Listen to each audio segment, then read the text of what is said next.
এই যে ইউনিভার্সিটি, চীনের পিকিং বিশ্ববিদ্যালয়, তারপরে চীনের সাংহাই বিশ্ববিদ্যালয়, তারপরে জাপানের টোকিও বিশ্ববিদ্যালয় বা কোয়েটো বিশ্ববিদ্যালয়, এই সমস্ত বিশ্ববিদ্যালয়ে যদি আপনি যান, তা সেখানে কোনো রকম রাজনীতির স্পর্শ দেখতে পাবেন না। সেখানে নেই কোনো ছাত্রদল নেতা, নেই কোনো সভাপতি, ছাত্র সভাপতি, কোনো ছাত্র দলের সেক্রেটারি, কোনো রাজনৈতিক স্পর্শ আপনি সমস্ত বিশ্ববিদ্যালয়গুলিতে পাবেন না।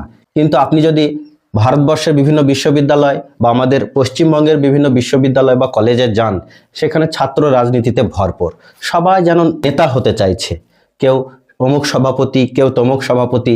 আর এর ফলে আমাদের দেশের শিক্ষা ব্যবস্থা তলানিতে। আমাদের দেশের কলেজ বিশ্ববিদ্যালয় থেকে বেশিরভাগই ছাত্র নেতা বের হয়, কিন্তু কোনো বড় মাপের বিজ্ঞানী বা কোনো প্রযুক্তিবিদ আমরা খুব অল্পই পেয়ে থাকি।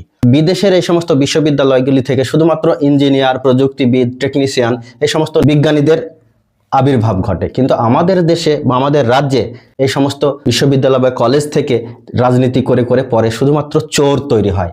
তাই অবিলম্বে সরকারের পক্ষ থেকে আইনসভায় আইন পাশ করে কলেজ বা ইউনিভার্সিটিতে রাজনীতি বন্ধ করতে হবে। রাজনীতি হবে রাজনীতির জায়গায়, কলেজ বা ইউনিভার্সিটিতে শুধুমাত্র পড়াশোনার পরিবেশটাই তৈরি করতে হবে।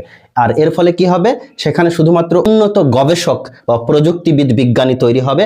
আর এর ফলে রাজ্য তথা দেশ সর্বোচ্চ স্তরে পৌঁছে যেতে পারবে।